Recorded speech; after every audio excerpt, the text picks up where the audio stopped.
আসসালামু আলাইকুম। আজকে আমি বলবো হযরত ফাতেমা রাদিয়াল্লাহু এর সমাধি।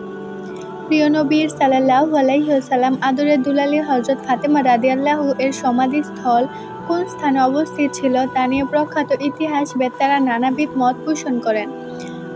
কোন ইতিহাসবেত্তারা বলেন, নবী কন্যা হযরত ফাতেমা রাদিয়াল্লাহুকে তার নিজ গৃহের মধ্যে সমাহিত করা হয়েছে, যা ছিল বিশ্বনবী হযরত মুহাম্মদ সাল্লাল্লাহু আলাইহি ওয়াসাল্লামের পবিত্র রওজা মুবারকের পশ্চাৎ দিকে অবস্থিত।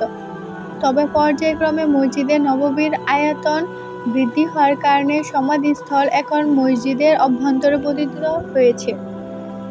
তবে মসজিদে নববীর আয়তন বৃদ্ধি হলেও আজও নবী কন্যা হযরত ফাতেমা রাদিয়াল্লাহু এর কবরের চিহ্ন দেখা যায়।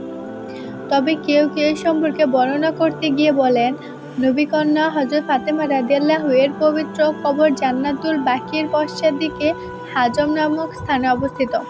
এমনও বর্ণনা পাওয়া যায়, এ পবিত্র স্থানটিতে বসে নবী কন্যা হযরত ফাতেমা রাদিয়াল্লাহু তার পিতা হযরত মুহাম্মদ সাল্লাল্লাহু আলাইহি ওয়াসাল্লামের ইহদাম ত্যাগের পরে তার মৃত্যুর শোকে প্রায়ই কাঁদতেন। আবার কোনো বর্ণনায় পাওয়া যায়, নবী দুলালী হযরত ফাতেমা রাদিয়াল্লাহু এর পবিত্র কবর ছিল নবীর দুজাহান হযরত মুহাম্মদ সাল্লাল্লাহু আলাইহি ওয়াসাল্লামের পবিত্র রওজা মুবারক এবং মসজিদে নববীর মিম্বরের মধ্যবর্তী কোনো এক অনাদিত স্থানে। শিয়া সম্প্রদায়ের লোকজন বলেন, এই পবিত্র স্থানটি সুনিশ্চিতভাবে নবী দুলালী হযরত ফাতেমা রাদিয়াল্লাহু রওজা স্থল, যার কারণে দেখা যায় তারা বিশেষভাবে এই স্থানটি জিয়ারত করে থাকেন। তবে অধিক সংখ্যক উলামায়ে কেরাম ও ইতিহাসবেত্তাদের মতে নবী দুলালী হযরত ফাতেমা রাদিয়াল্লাহুকে জান্নাতুল বাকিতে দাফন করা হয়েছিল। আর অনেকে ধারণা করেন, এ মতটি সর্বজন ও নির্ভরযোগ্য। আর এ জান্নাতুল বাকিতে ইসলামের বীর সৈনিক হযরত ইমাম হাসান রাদিয়াল্লাহু, ইমাম জয়নুল আবেদিন এবং ইমাম মুহাম্মদ বাকেরা রাদিয়াল্লাহু ও ইমাম জাফর সাদেক রাদিয়াল্লাহু, এক কথায় প্রিয় নবী সাল্লাল্লাহু আলাইহি ওয়াসাল্লামের গোটা পরিবারের সকলকেই সেখানে সমাহিত করা হয়েছে। কোনো বর্ণনা থেকে একথা জানা যায় যে, উপরে বর্ণিত লোকজনের পবিত্র কবরের নিকটে ৩০২ হিজরি সনে মাটির অতল গহ্বর থেকে এক খণ্ড প্রস্তর পাওয়া যায়।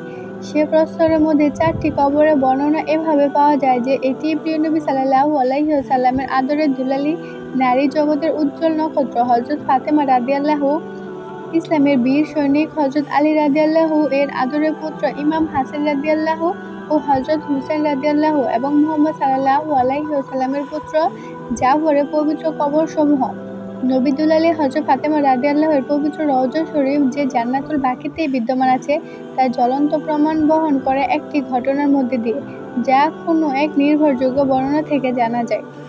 নবী কন্যা হযরত ফাতেমা রাদিয়াল্লাহু এর আদরের দুলাল ইমাম হাসান তার ইহদাম ত্যাগের পূর্বে ওসিয়ত করে বলেছিলেন, তার যদি অভিযোগ ও আপত্তি না থাকে তাহলে সে আমার ইহদাম ত্যাগের পরে আমাকে যেন রওজা শরীফ নানা জান প্রিয় নবী সাল্লাল্লাহু আলাইহি ওয়াসাল্লামের পাশে দাফন করা হয়।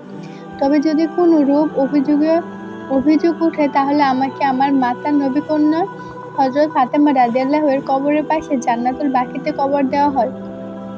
উক্ত বর্ণনার মাধ্যমে একথা পরিষ্কার বোঝা গেল যে, নারী জগতে আদর্শের প্রতীক নবী কন্যা হযরত ফাতেমা রাদিয়াল্লাহু এর পবিত্র কবর জান্নাতুল বাকিতে স্থাপন করা হয়েছিল।